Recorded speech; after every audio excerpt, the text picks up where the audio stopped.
Je voudrais m'excuser pour mon français. Là, il est terrible vraiment parce que j'habite Québec, où tout le monde a son accent terrible québécois. Je fais mes études à l'université anglophone. Je pense que c'est la première fois dans l'histoire mondiale quand quelqu'un a commencé à oublier la langue en ne la sachant pas. C'est moi. Donc, pardon pour mon français. Si vous voulez préciser quelque chose, vous pouvez me demander à répéter. Je voudrais exprimer mes condoléances à ceux qui ont perdu les proches. S'il n'y a pas de gens dont les membres de famille ont péri dans ces actes terribles, de toute façon, vous êtes français, vous êtes parisien, vous avez perdu vos proches. Et c'est tout. Donc, je suis prêt à répondre à vos questions. Merci beaucoup, Vladimir Lorchenkov. Donc, on est vraiment très content de t'accueillir ce soir ici. Donc, en effet, moi, j'avais prévu quelques questions, pas énormément, mais plus des questions assez ouvertes. Et puis, j'avais envie quand même de lire quelques petits extraits. Aussi bien de Mille et une façons de quitter la Moldavie que de Camp de Gitans, donc pour lequel on est plus là ce soir, l'autre étant déjà un peu plus ancien, donc c'est grâce aux éditions Mirobol qu'on a ces deux textes. Donc moi je vais peut-être commencer par une question qui est presque géopolitique, mais parce que pour beaucoup de lecteurs, et je pense que tu joues aussi avec ça, la Moldavie c'est pas le pays avec lequel on est le plus familier, enfin en général c'est pas le pays le plus connu, parfois on sait quand même où c'est, mais... Et à propos de la Moldavie, se pose tout de suite cette question, et je pense qu'elle traverse les deux livres de façon très très forte, c'est le rapport à la Russie d'une part, et le rapport à la Roumanie d'autre part, en étant coincé entre les deux, et après avec la question de la Transnistrie, bien entendu. Et donc est-ce que tu peux nous éclairer un peu sur comment la Moldavie en fait se positionne, existe par rapport à ces deux très grandes puissances, et puis plus petites puissances, mais quand même plus grandes que la Moldavie, qui est la Roumanie? Avec grand plaisir. Juste essayez-vous à comprendre que la Moldavie c'est un pays artificiel. C'est comme l'Alsace. Donc vous pouvez proclamer l'Alsace un pays germain ou un pays francophone, mais de toute façon c'est juste une région. La Moldavie c'est une région où tout le monde parle roumain ou russe. Et c'est tout. Donc il n'y a pas de... C'est un fail state, pays qui n'existe pas en fait, la Moldavie. Donc, il vaut mieux proclamer la réunion avec la Roumanie ou la Russie, ou n'importe. C'est pas jouer aucun rôle pour moi, par exemple, bien que je sois russe, avec les voisins, parce que c'est pas le pays, c'est une région, et c'est tout. Alors un des thèmes qui traverse donc l'ensemble des thèmes, c'est ce pays donc très pauvre sur lequel on reviendra, et puis qui donc a quitté donc en droit en tout cas l'orbite ex-soviétique, donc voilà, qui s'est inscrit sur une trajectoire qui est plus roumaine que russe, et qui malgré tout est resté échoué juste au bord de l'Union européenne. Et ça, c'est vraiment la frustration économique et politique dont on sent qu'il traverse en fait ensemble, alors, surtout pour les dirigeants. Et je trouve tout de suite, parce que j'ai pas envie de raconter les histoires, je trouve que c'est dommage parce que c'est, enfin d'abord on n'aime pas dans cette librairie trop raconter les histoires, c'est bien que les gens les découvrent.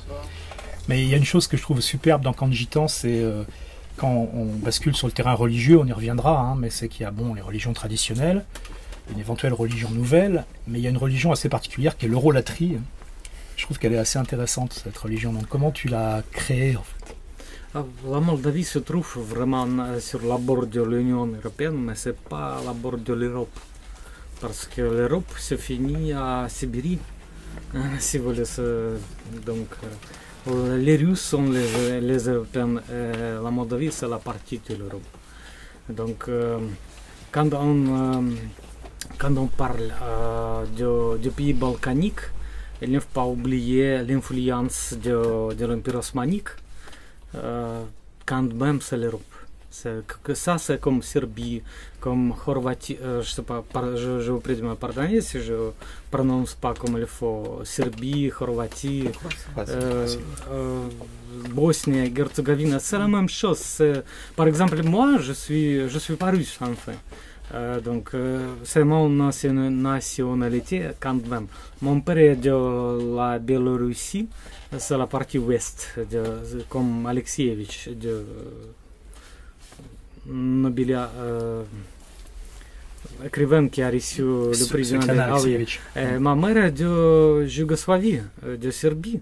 Les Yougoslaves, les Serbes ont fui de l'influence de l'Empire osmanique pour s'installer dans la Russie. Et voilà, c'est du côté de ma mère. Donc, les choses sont beaucoup plus compliquées comme on pense. Et quand on parle de ce qui se passe à l'est de l'Europe, quand on parle de ce qui se passe à l'Ukraine, il ne faut pas oublier toutes ces choses. Parce que tout le monde se comprend, tout le monde comprend les choses comme ça. La Russie, les communistes, c'est tout, mais c'est tout à fait faux. C'est tout à fait.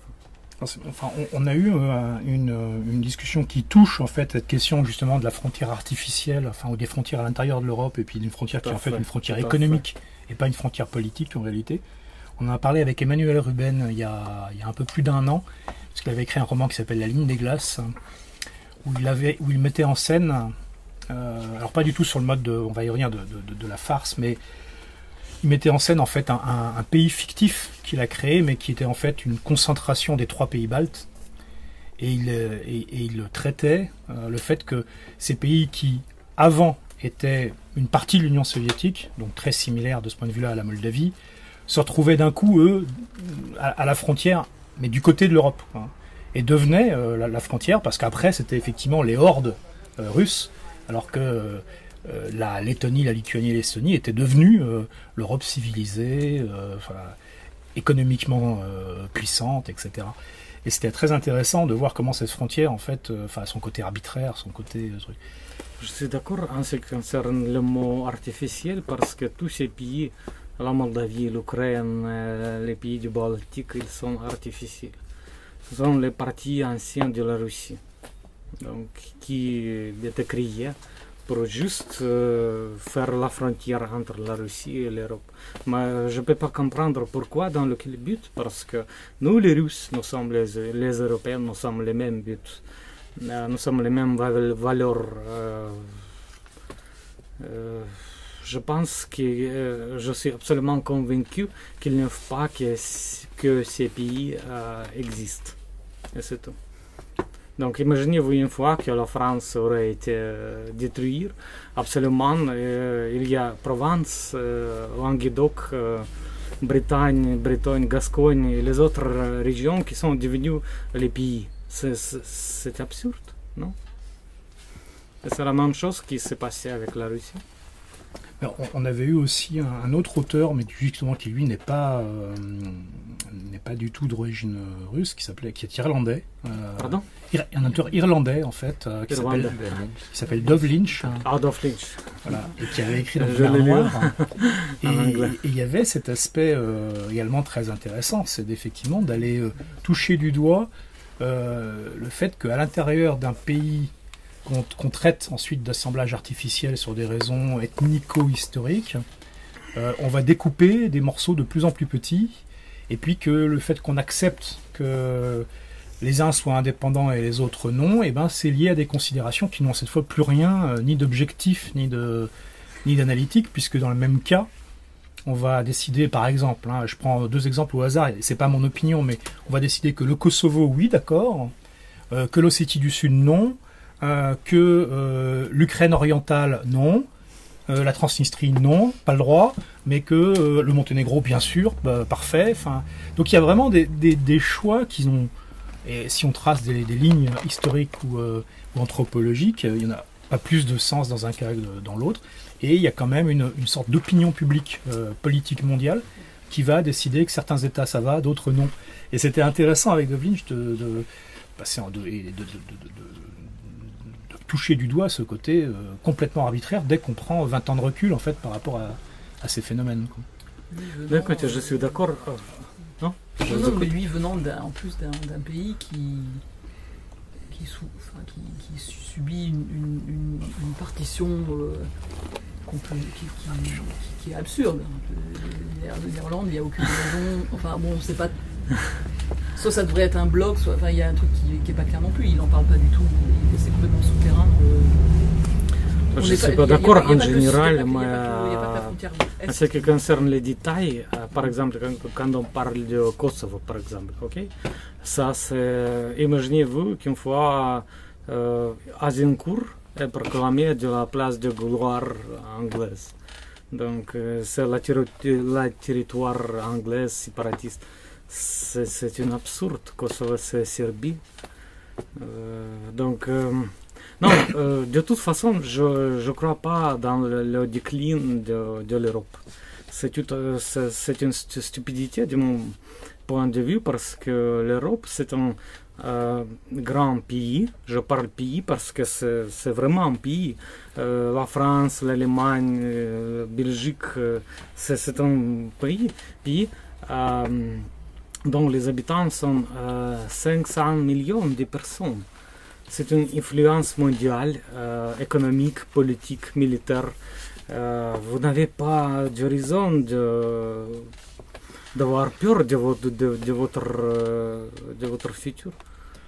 Donc, l'Union européenne, les États-Unis, ce sont les deux forces mondiales. Vous êtes fort? Ah oui, ok, vous avez perdu 200 victimes. C'est vraiment terrible, j'exprime, comme je dis, mes condoléances, mais c'est la guerre. Imaginez-vous une fois qu'après les bombardements de Paris, par exemple, la Deuxième Guerre mondiale, les journaux commencent à éditer les articles criant « Oh là là, qu'est-ce qui se passe ?» C'est normal, vous menez la guerre contre Hitler, je ne sais pas comment on dit en français. C'est vraiment, c'est l'ennemi terrible. En quoi consiste le problème? Ah oui, vous avez perdu 200 vies. Que Dieu bénisse, mais il faut mener la guerre, c'est tout. Pardon. Non, il n'est pas là, il est justement dans ce que vous dites, des frontières qui se remontent. À partir du moment où... De toute façon, la France mène la guerre, c'est vrai. Bien qu'il ne soit pas la guerre comme dans la forme traditionnelle, comme était au XXe siècle. Mais la Deuxième Guerre mondiale, elle n'était pas la même que la Première Guerre mondiale. Toujours les formes se changent. C'est la guerre, c'est la guerre. Donc, non, il faut juste mener la guerre et c'est tout. Ce qui fait peur là, c'est que les pays se rétractent, qu'on est dans une rétractation, pour combien de temps, on ne sait pas, mais on est dans une rétractation politique de tous les pays. Okay, le Danemark est populiste, se retourne sur lui-même, la France est à la limite de ça, la Belgique aussi, l'Allemagne, bon, ça va encore à peu près, les Italiens, ils sont bouffés par des tas de considération. Les Anglais, c'est la même chose, ils sont à 2 doigts de quitter l'Union européenne et ainsi de suite. On est dans une logique juste ce que je tâche d'exprimer, peut-être mon niveau de français ne me permet pas de le faire, c'est ce que vaut mieux la guerre et il faut comprendre les raisons de votre guerre. Les raisons sont très simples, c'est ceux qui veulent vivre comme à l'Europe, c'est tout. Par exemple, les terroristes, les musulmans, djihadistes, je sais pas, ils tuent les gens et ils s'explosent pour entrer dans le paradis avec les femmes belles et divines.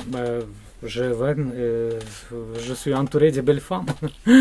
Pourquoi il faut s'exploser? On ne peut pas les faire venir. Ah oui, ils sont pas logiques. Il faut comprendre à qui vous menez la guerre. Et il faut actionner sans merci. C'est tout, de mon point de vue. Alors, dans les 2 romans, on a donc cette population moldave, et là on ne va pas parler de ces élites politique, mais vraiment la population donc qui est au bord, hein, qui est du mauvais côté de la frontière, et donc qui rêve, et c'est d'où le titre, hein, des 1001 façons de quitter la Moldavie, puis de façon, non pas le titre, mais le bandeau rajouté par l'éditeur, une 1002e façon de quitter la Moldavie pour Kanjitan. C'est bien tout l'enjeu en fait, c'est une longue quête pour pouvoir rejoindre la terre promise, qui s'appelle pas encore terre promise, mais qui est l'Europe et ses richesses, son milieu. Et pour ça, alors on va y revenir dans un instant, mais il y a un pays que tu as choisi au départ qui est assez emblématique du rêve européen en fait de tes Moldaves, qui est l'Italie. Et voilà, je voulais juste lire un petit extrait en fait des 1001 façons de quitter la Moldavie. Pour avoir ce contraste entre la Moldavie et l'Italie. C'est la première fois que j'écoute. Le vieux continuait à regarder Séraphim de son air réprobateur, tandis que celui-ci se baignait le visage et le corps avec l'eau qu'il avait mise à geler pendant la nuit, comme le lui avait appris son père. Saisi par le froid, il se remémora les paroles de son géniteur. Tu tires de l'eau du puits, tu en laisses un seau dans la cour, et pendant la nuit, le froid tue les microbes. Les autres saletés qu'elle contient se retrouvent coincées dans la glace. Au final, tout ce qui n'a ni gelé ni coulé au fond du seau, c'est de l'eau vive. Lave-toi avec, rince-toi les dents, et tu resteras gaillard jusqu'à 100 ans. Si tu la bois, ton cœur se couvrira de fleurs, si tu t'y trempes, ton corps rajeunira, et se redressera comme un jeune peuplier plein de vigueur. Séraphim s'ébroua et cracha en repensant à l'image qu'offrait son père à l'âge de 40 ans, avec ses dents carriées, son dos voûté et sa sempiternelle cigarette coincée entre les lèvres, garnie de cette saleté de tabac moldave qui empestait. Bon, d'accord, papa avait toujours dit que ce qu'il avait tué, c'était le travail harassant de la terre. Ne te donne jamais complètement à elle. Réfléchis plutôt à la façon de te tirer d'ici. Séraphim avait donc agi en conséquence, se mettant à rêver de l'Italie, ce pays où les rues sont toujours propres, les gens accueillants et souriants, et où, sans trop se fatiguer, on gagne en un mois ce que ne rapporterait jamais 3 années de dur labeur sur la terre moldave. En Italie, la terre exhale l'odeur des herbes aromatiques avec lesquelles on assaisonne les pâtes. La mer diffuse en bouche un léger goût de sel, elle est chaude et excitante comme l'âme sueur d'une femme sur laquelle on est allongé. Là, ta ferme peut bien se casser la figure, c'est ça que tu viens de dire ? Siffla le vieux Tudor d'un ton sévère. Eh bien, visiblement, elle t'a entendu, ta ferme. Elle doit comprendre le langage des humains. Jetant un coup d'œil autour de lui, Séraphim fut forcé de sourire. En effet, sa ferme semblait tout juste se relever du passage des armées turques. La palissade qui entourait la maison lui rappelait désormais la mâchoire édentée de son père, un piqué par-ci, un piqué par-là, mais rien entre les deux. Quant aux timides tentatives du propriétaire pour combler par des buissons les brèches dans la palissade, si elles étaient à peu près efficaces en été, elles s'avéraient un complet fiasco une fois l'automne venu. Maintenant que les feuilles étaient tombées, la barrière avait l'air encore plus pitoyable. Derrière la maison, là où se trouvait la deuxième entrée, poussaient des pommiers mal entretenus. La petite porcherie, qui avait autrefois abrité jusqu'à 3 ou 4 cochons, était vide depuis longtemps. Il arrivait à Séraphim d'y passer la nuit, quand il rentrait trop saoul pour pouvoir enfoncer sa clé dans la serrure. Il ronflait alors copieusement, se réchauffant à la paille à moitié décomposée où se vautraient jadis les cochons. Il avait l'impression que cette paille gardait encore la chaleur des bêtes, tout comme son édredon moelleux avait d'ailleurs conservé celle des cuisses de cette débauchée de Marsica. Malgré ça, Séraphim n'avait pas pu se résoudre à jeter le couvre-lit, car une faiblesse et une volupté étrange s'emparaient de son corps chaque fois qu'il s'enroulait dedans. En général, la cour était pleine, jusqu'aux genoux, de détritus, et quand il pleuvait, Séraphim ne pouvait la traverser qu'en évoluant sur les pierres qu'il avait disposées çà et là, autour de la maison. « Quelle splendeur comment déjà ?» s'exclama le vieux Tudor en étirant ses lèvres fines dans un sourire moqueur. Il était bien plus avisé qu'il ne voulait le paraître. Le Stonehenge moldave, avec cet idiot de Séraphim en qualité de doride. Par chance, la terre n'était pas détrempée à cette époque de l'année, elle s'était au contraire ratatinée sous le gel, tel un petit vagabond sur un banc de la gare, et semblait supplier qu'on la réchauffe d'une étreinte ou d'un souffle. « La terre demande à être travaillée, grommela le vieux Tudor qui analysait la situation depuis la palissade. Tu t'es enfin décidé ? C'est bien beau de rêver de l'Italie, mais c'est pas ça qui va nous réchauffer. » Voilà, pardon. C'est bon, c'est bien fait. Voilà, la Moldavie et l'Italie... Ce pays, on s'en raconte assez vite, totalement imaginaire en fait, hein, qui n'existe pas, mais qui est dans la tête de ces Moldaves. Donc moi j'avais cette question, enfin toute bête, hein, c'est pourquoi tu as choisi l'Italie en fait?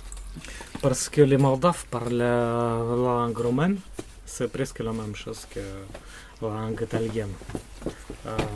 Raphaël, qu'est-ce que vous voulez rouge? Rouge. Si, on profite de l'interruption, mais bienvenue. On a la chance d'accueillir la traductrice. Parce que les Moldaves, ils étaient conquis par l'Empire romain. C'est pourquoi la langue romane, c'est presque la même chose que la langue italienne. Et d'accord. Et du coup, dans la réalité, cette fois et non pas dans la fiction, l'Italie est vraiment la terre privilégiée en fait. C'était comme ça jusqu'à 2005, 2004, si je ne me trompe pas. Maintenant, tout le monde tout à fait désire émigrer n'importe où. Canada, parce que dans Camp de Gitans, on voit apparaître le Portugal et l'Espagne comme, aussi, comme remplacement en fait de l'Italie, qui semble beaucoup moins attractive en fait à ce moment-là, quelques années plus tard. J'avais une autre question, alors voilà, sur un autre, cette fois c'est pas du tout un miroir aux alouettes pour tous ces Moldaves, mais c'est quelque chose qui est présent de façon encore relativement discrète dans les mille et une façons de quitter la Moldavie, puis qui devient essentiel dans Camp de Gitans, c'est cette fiction du pénitencier, enfin du camp, du camp de travail, du camp pénitentiaire, enfin donc voilà, cette figure, alors elle est très présente dans la littérature, on en reparlera tout à l'heure à propos de la littérature russe, notamment contemporaine. Comment toi tu l'as inscrit en fait Parce que c'est la partie de tradition de la culture russe.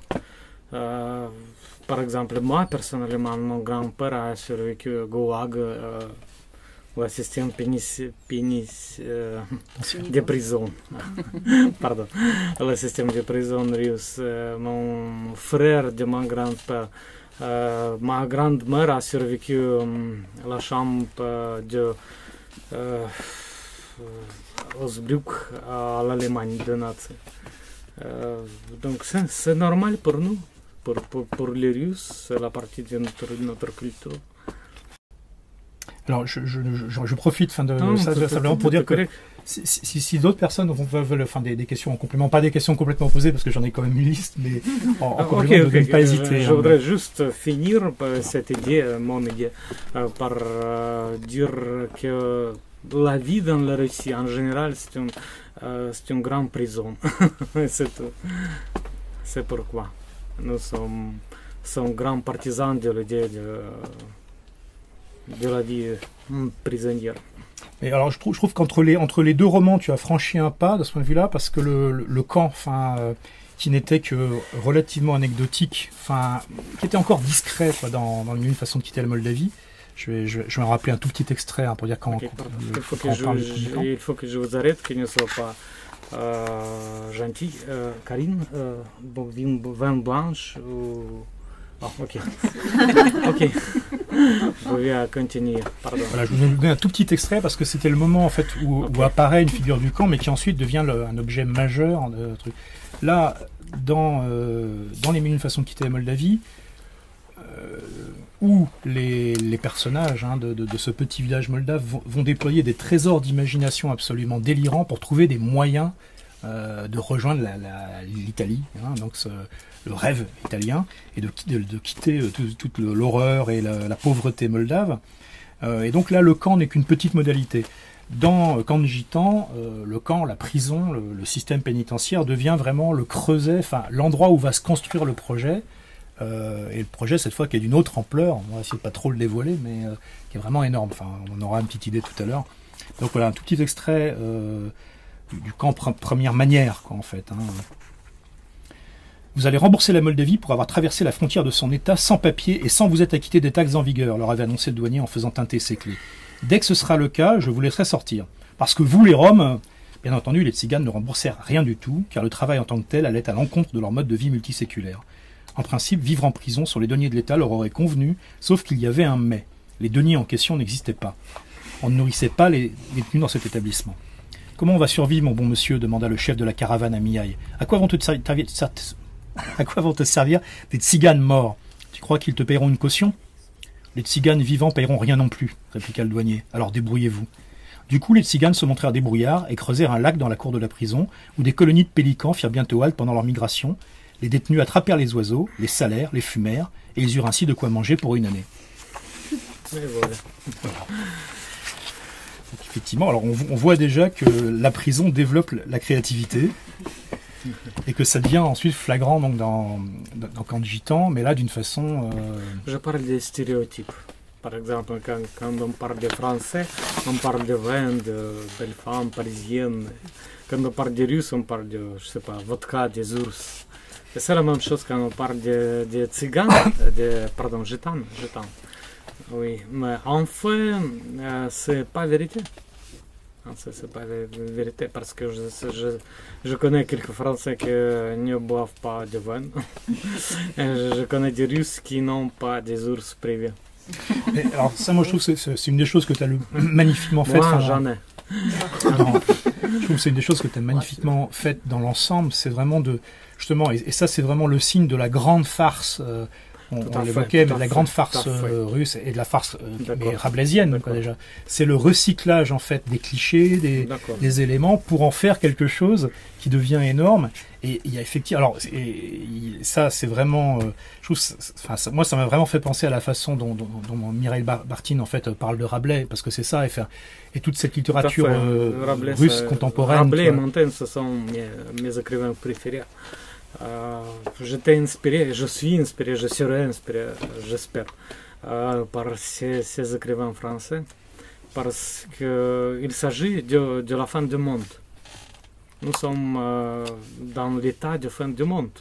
Comme je suis inspiré par les émotions, comme les prophètes bibliques. C'est pourquoi j'écris comme ça. C'est pourquoi j'ai écrit quelques parties de mon livre, Camp de Jotan. Je l'ai stylisé comme les livres... les livres saints. Je ne sais pas comment dire en français. Les livres qui n'étaient pas apocryphes. Les apocryphes. Les évangiles comme apocryphes. Les apocryphes. Ah oui. Les apocryphes. Je pense que nous sommes présents près de la fin du monde. Il faut écrire comme les prophètes. Mais, moi, ça m'a fait, par moment, justement, dans cette façon, tu vois, de manier d'arracher les clichés en fait à leur terrain d'origine et puis de les assembler, et puis d'aller toujours plus loin dans la farce et que ça devienne de plus en plus explosif. Alors, ça m'a fait penser à quelques auteurs russes contemporains, dont tu es familier. Je pense notamment à Vladimir Sorokin. Mais en fait, ça m'a fait énormément penser aussi à un cinéaste serbe bien connu qui est Emir Kusturica. Et donc, je voulais savoir, et comme je sais que c'est un auteur important pour toi, donc voilà un petit peu comment tu voyais ton lien en fait à ce que fait Emir Kusturica pour la Serbie en fait. Comme je dis, ma mère est serbe, donc c'est la façon même de comprendre la vie. En fait, je suis proche aux écrivains comme Nabokov et Bounin. Je déteste les écrivains soviétiques, soi-disant russes soviétiques. Mais c'est tout ce que je peux. Par exemple, Sorokin, il est proche, il est bon, mais ce qu'il utilise, c'est juste le style. Quand même, il n'a pas de message de ces livres. Alors qu'il faut qu'on porte ce message aux lecteurs. Dans les messages peuvent être, alors on y reviendra tout à l'heure, mais par moments avec des côtés contradictoires, parce que comme tu pratiques un peu l'avalanche aussi justement avec une sorte de montée aux extrêmes, alors qui est flagrante quand une première méthode ne marche pas, dans les mille et une façons, et c'est souvent des échecs assez tragiques, justement dans leur énormité. Les gens meurent dans l'aventure, il y a énormément de dégâts quand même, et c'est pas grave, on continue, on invente autre chose, on trouve un truc encore plus rusé ou encore plus fou, pour y arriver. Et dans Camp de Gitan, ça devient beaucoup plus machiavélique. Comme je disais, il y a un côté beaucoup plus apocalyptique, parce que là, on se rapproche sans doute de la fin du monde, et là, la construction devient énorme, et elle fait intervenir... alors, je ne vais pas résister à l'envie de lire un extrait où il est question de plein de chefs d'État, en fait, parce que je trouve que surtout que c'est le début du livre, donc... Et là, on peut se dire qu'on est très loin de l'univers qu'on vient de décrire, on est très loin de la Moldavie, on est très loin des camps pénitentiaires, on est très loin de la farce rabelaisienne, et pourtant, évidemment, ça va se mettre à converger de façon assez terrifiante au bout d'un moment. Donc, Barack Obama me sourit affectueusement et me tapote l'épaule en s'inclinant un peu de toute sa hauteur de star de la NBA. « Souviens-toi de cette journée, jeune homme, me conseille-t-il. Je n'y manquerai pas, l'assurai-je, avec d'autant plus de conviction que j'en ai effectivement l'intention. Et souviens-t'en avec précision. Comme tous les hommes politiques, il est si préoccupé lui-même qu'il ne tient aucun compte de son interlocuteur. Elle fera date dans l'histoire contemporaine, prédit-il. La liberté et la prospérité généralisées vont aujourd'hui franchir cette porte et faire leur entrée dans le monde, continue-t-il en désignant un battant en chêne massif. Et tu auras le grand bonheur de raconter à tes descendants que c'est à toi, oui à toi qu'est revenu l'honneur d'ouvrir cette porte pour le monde, poursuit Obama. pas vrai? J'ai essayé de faire un peu comme Jean Dujardin dans SS 117 quand il donne une image de Vincent Auriol, mais pas vrai? Il n'oublie pas d'enfoncer les vérités qu'il vient de maçonner par un petit tour de passe-passe tiré du bouquin de Carnegie. A priori, rien d'important n'est censé se produire aujourd'hui. Ils se sont réunis pour adopter une résolution concernant l'Iran ou la Corée du Nord ou quelques troupes paumées du même acabit. Mais les politiques ont toujours l'impression que le moindre de leurs soupirs a valeur de prophétie. Ajoutez à cela un petit « pas vrai », vous pouvez suggérer n'importe quelle connerie à un individu à condition de terminer votre propos par un « pas vrai ». Le premier psychologue venu connaît ce truc à 2 balles. Ça fonctionne pour le psychisme comme un dessert avec l'estomac, en communiquant au récepteur un sentiment de satiété qui stimule la salivation et permet de digérer la nourriture. La question « pas vrai », c'est ce qui doit clore chaque affirmation. « Pas vrai ?»« Pas vrai », répète Obama avec un sourire. « Oui, monsieur le président », acquiesçai-je d'un hochement de tête. En effet, ce jour fera date. Silvio Berlusconi me pousse d'un léger coup d'épaule sans proférer la moindre parole. Il se contente de m'adresser un clin d'œil, comme si hier, lui et moi, on avait fait passer une nichée de prostituées moldaves à la casserole dans l'une de ses propriétés des environs de Venise. Mais moi, hier, je n'ai rien cuisiné, ni personne, si ce n'est des côtelettes pour le banquet, parce que toute ma journée, plus une partie de la nuit, je les ai passées à briquer ce couloir afin de préparer le chemin qu'ils allaient emprunter. Bref, Silvio Berlusconi a cligné de l'œil sans raison. Les prostituées moldaves de sa propriété vénitienne, il les a passées à la casserole sans mon aide. « Bonjour, signore », lui lançai-je poliment, alors qu'il m'a dépassé sans attendre. Typique des aristocrates, ce genre de salutation. Avec un haussement d'épaule, je me tourne vers le couloir. Il y a déjà plein à craquer. Un attroupement babylonien de races et de langues. Ban Ki-moon, bon peut-être Kikundan ou Zaboudan, enfin comprenez bien que je persifle, parce que je sais parfaitement que mon boss s'appelle Ban Ki-moon. S'incline avec cérémonie devant moi avant de poursuivre son chemin. Il a un dossier entre les mains et des écouteurs sur les oreilles, je lui tiens la porte avec obséquiosité. Bienvenue pour cette journée qui fera date dans l'histoire contemporaine, chuchotai-je au secrétaire général de l'ONU. Mon propos l'aurait réjoui s'il l'avait entendu, mais Ban Ki-moon a déjà disparu dans le vaste calice de la salle des assemblées de l'ONU. Vu à travers les écrans de télévision, on dirait une espèce de salle de conférence à l'intérieur d'un immense vaisseau extraterrestre. Écouteurs par centaines, sièges spéciaux, amphithéâtre, tribunes, éclairage, projecteurs, ordinateurs portables, 22e siècle. Mais ça n'a rien d'autre que du cirque. Parce que l'amphithéâtre a été inventé il y a 3000 ans. De leur voix chevrottante, les Grecs de l'Antiquité y chantaient déjà des odes à Dionysos, le dieu des alcooliques. Et les ordinateurs inspirent le respect, mais seulement quand on les voit à télévision. En déambulant dans la salle avec mon plateau chargé de verres d'eau ou de tasses de café, il m'est arrivé plus d'une fois de remarquer des fenêtres ouvertes sur des sites porno, des annonces immobilières, des tabloïds en ligne. Quant au sol, auquel l'image télévisée donne un éclat si particulier qu'on l'imagine fait d'un matériau luminescent venu d'outre-espace, ce n'est rien d'autre qu'un banal laminé miroitant grâce à des lampes fluorescentes. Cela explique pourquoi tous les fonctionnaires de l'ONU ont les yeux plissés et l'air aussi affreusement éreinté qu'intelligent. Pourtant, la seule personne à arborer ici ce visage pour des raisons valables, c'est moi, car je suis le seul à travailler dans cette enceinte. Peu importe s'il l'ignore. À mes yeux, ça n'a du reste aucune importance. Je tiens les battants de la porte ouvrant sur la salle des assemblées. Une fois le seuil franchi, on se retrouve dans l'amphithéâtre, sous les flashs des reporters. De mon côté règne la pénombre et le silence d'un couloir qui grouille de créatures pas tout à fait humaines, des demi-dieux. Les maîtres du monde passent devant moi. Voilà maintenant Kadhafi qui arrive, dans une espèce de toche ridicule. À quelques pas du colonel se profile Braun, dont la trajectoire s'efforce d'éviter celle du Libyen. Roublard, l'anglais, fait semblant d'ignorer. Ils sortent de mon champ de vision. Maintenant, j'ai sous les yeux un grand gaillard roux à la face constellée de taches de son qui arbore l'expression béate d'un idiot. Un Australien, je parie. « Bonne journée, boss », lui lançai-je en souriant de toutes mes dents. Il s'épanouit. Ce sont de grands enfants effrayés, ces gens-là. Des enfants qui n'ont pas la moindre idée de ce qu'il faut faire de ce fichu monde, mais qui se retrouvent à le gouverner par un concours de circonstances.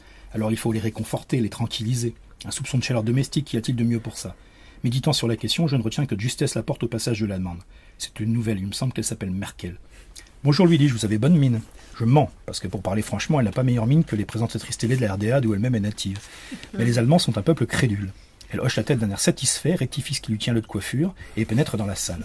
« Je vous souhaite une journée pleine de succès, madame la chancelière, lui ansai-je tandis qu'elle disparaît. Le président Dmitri Medvedev arrive dans son sillage, du pas élastique propre aux personnes de petite taille. « Bonjour, monsieur le président, l'accueillai-je. Salut, compatriote, me salue-t-il avec ce mélange de correction et de bienveillance qu'on enseigne au président. Je ne suis pas tout à fait votre compatriote, répliquai-je, je viens de Moldavie. Peu importe, tu es quand même un compatriote, intervient le premier ministre Poutine en m'offrant un sourire paternel. Il vient tout juste de rattraper son collègue. Après quoi il ajoute « Parce que, par essence, nous constituons un seul et même peuple. L'effondrement de l'URSS a été la plus grande catastrophe géopolitique de son temps, ajoute-t-il, reprenant le texte de ses allocutions télévisées. L'espace d'une seconde, j'ai l'impression que ce type-là se démarque de l'ensemble de ses collègues en caoutchouc. Bien dit, monsieur le président, réponds-je. Pas vrai, ajoute-t-il. Mon impression s'évanouit sur le champ. Je serre la main de Vladimir Poutine et Sarkozy, qui le marque à la culotte pour ne pas se laisser distancer. Dans les couloirs, on raconte que le français jalouse à mort la popularité de Poutine, m'attrape lui aussi par la main. Bonjour, monsieur le président, en français dans le texte, nasillai-je. Salut, répondit avec enthousiasme. Les Français adorent quand vous placez quelques mots de leur langue dans une phrase, qu'ils tombent à propos ou pas. Ce sont d'affreux chauvins, ces Français. C'est d'ailleurs pour ça qu'ils ont inventé ce truc de liberté, égalité, fraternité, pour ne jamais être tourmentés par la culpabilité. Sarkozy a suivi de sa nouvelle conquête une grande fille portant chapeau. Je lui adresse un profond salut de la tête, et les yeux écarquillés d'émerveillement lui offrent un sourire extatique. Sarkozy est content. Léchez-vous les babines en reluquant le popotin de sa femme, et il vous pardonnera n'importe quelle bévue. Parce que plus important que tout, ça lui donne la possibilité de se pourlécher ouvertement les siennes en lorgnant sur le postérieur de la vôtre. J'ai fait ce constat il y a un bail. Bon, pour tout dire, je suis célibataire. Quelques Américains apparaissent à la suite du français, ils n'ont pas trop l'air dans leur assiette. C'est vrai qu'il s'agit d'une session externalisée, ils ne sont donc pas chez eux à New York. Quoique si j'avais été altermondialiste, je ne me serais pas prié de leur rappeler que New York n'a pas toujours été leur chez eux. Jadis, ces lieux étaient peuplés par une malheureuse tribu d'Indiens qu'ils ont chassés de leur terre contre 2 bouteilles de whisky et une couverture infestée par le typhus. Le business à l'américaine, aurais-je ajouté. Si bien entendu, j'avais été altermondialiste. Mais ces gens-là ne suscitent rien en moi sauf de l'aversion. Les altermondialistes, c'est de la camelote bourgeoise stipendiée par les capitalistes du monde entier pour créer une illusion de conflit. 10 millions de personnes meurent chaque année dans le monde et eux se battent pour les droits des renards bleus et des grillons indonésiens. J'attends avec impatience le jour où ils se mettront à revendiquer des droits pour les renards indonésiens et les grillons bleus. Cet intermondialiste, c'est une sorte d'épuisette inventée pour pêcher les lames séditieuses. L'ordre mondial ne te plaît pas? Bienvenue chez nous, fiston. On brûle des autobus et on se bat contre la police pour avoir le droit de porter des t-shirts à l'effigie de Che Guevara. Les intermondialistes, c'est de la merde. Voilà, donc ça c'est le début de Camp de Gitan.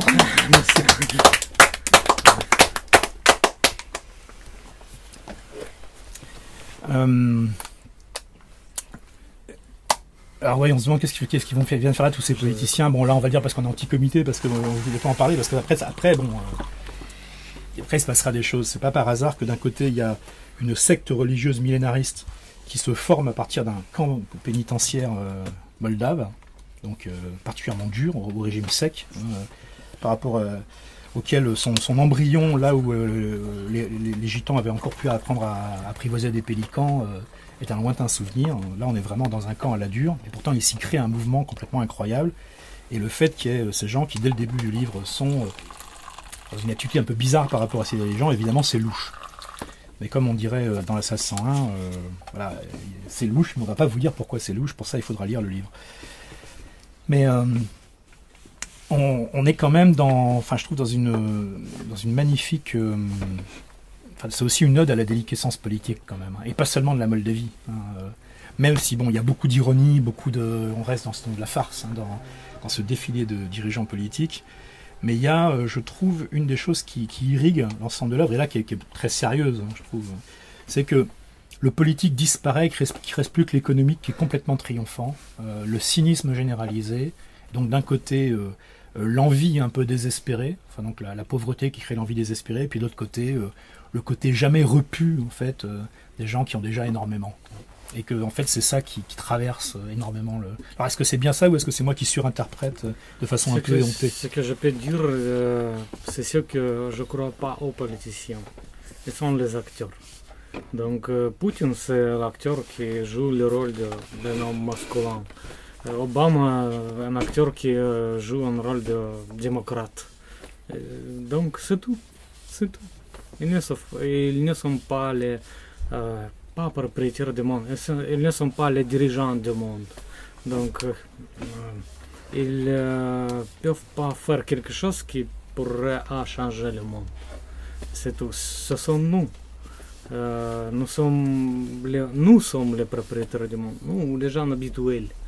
Parce que toute la vie quotidienne est liée à ce qu'on fait quotidiennement. Par exemple, du matin, je lavais mes mains. C'est tout, c'est tout. Moi, je trouve flagrant parce que, à la fin, moi, ça me laissait cette impression. Oui, le politique est totalement impuissant, y compris les États censés être les plus puissants. Effectivement, c'est une galerie de masques. Mais il y a vraiment, par tout ce que tu recenses, alors sous une forme qui est toujours extrêmement drôle, enfin, on passe son temps à rire en lisant ça, et en même temps, c'est tragique, quoi. Enfin, c'est très drôle, et en même temps, c'est atroce, quoi. C'est vraiment atroce, parce que c'est des dizaines et des dizaines d'éléments qui viennent réellement, alors soit de choses très réelles, soit de choses qui ont 10-15 ans, les grands programmes de libéralisation, de privatisation, alors justement dans les pays dits de l'Est ou en Amérique du Sud, enfin, la façon dont une petite élite d'oligarques s'enrichit, mais par milliards, pendant que les gens crèvent de faim, enfin, et tout ça, c'est traité avec beaucoup de naturel, comme si c'était effectivement, de toute façon c'est comme ça, Et donc il y a vraiment cette impression que c'est une destruction mutuelle assurée, tu vois, entre l'économie et les peuples. C'est-à-dire que c'est le tout économique et en fait tout le monde meurt à la fin, quoi. D'où le fait que c'est très apocalyptique, quoi.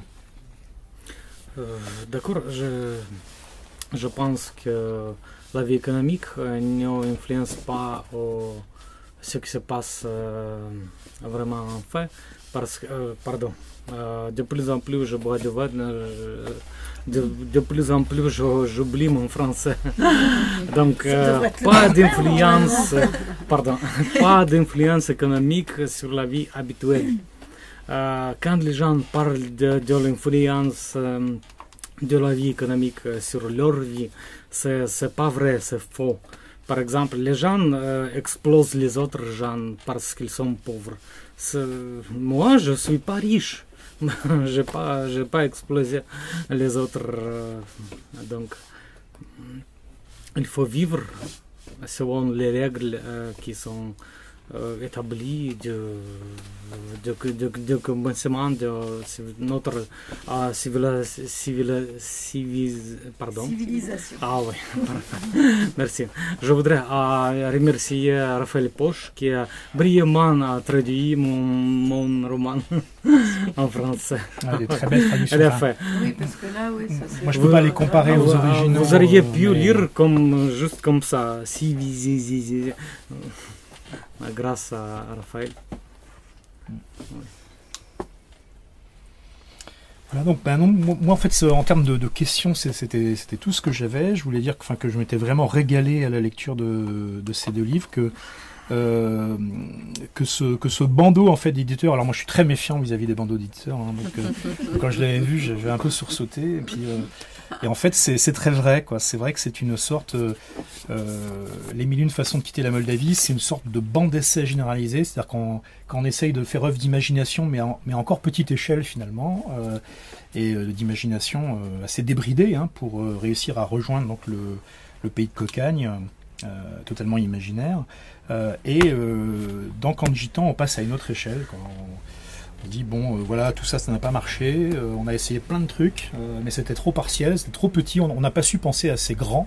Maintenant il faut penser vraiment grand, et là ça pense grand, et donc voilà, pour ceux qui ne connaîtraient pas ce livre, je vous encourage vraiment à le lire sans tarder, parce que vous allez vraiment vous marrer, quoi. Le portrait des politiciens est très très réussi. On les reconnaît, enfin c'est tout à fait... Non, ça rappelle de douloureux souvenirs. Oui, enfin, je me rappelais pas qu'il y avait une époque où Brown était Premier ministre anglais. Oui, ça a existé. Tu sais, il y a même eu une époque où John Major était Premier ministre anglais, hein, si tu veux. Sarkozy, c'est votre président précédent. Oui. Peut-être futur. Sa femme est belle. Pardon, c'est enregistré tout ça. Avec la police politique, il faut faire attention des enfants. Mais tu sais, le suivant, c'est pareil. Merci, pardon pour mon français, pardon. Très bien. Il est petit, il a une jolie femme aussi. Donc, c'est pas vraiment... Donc, est-ce que vous avez d'autres questions pour Vladimir? Sinon, on peut officiellement repasser en mode cocktail, mais... On n'était pas en deuil. Non, voilà. Voilà, si on peut continuer de façon informelle en discutant. En tout cas, merci vraiment beaucoup, merci beaucoup pour vos textes. Merci beaucoup. Merci.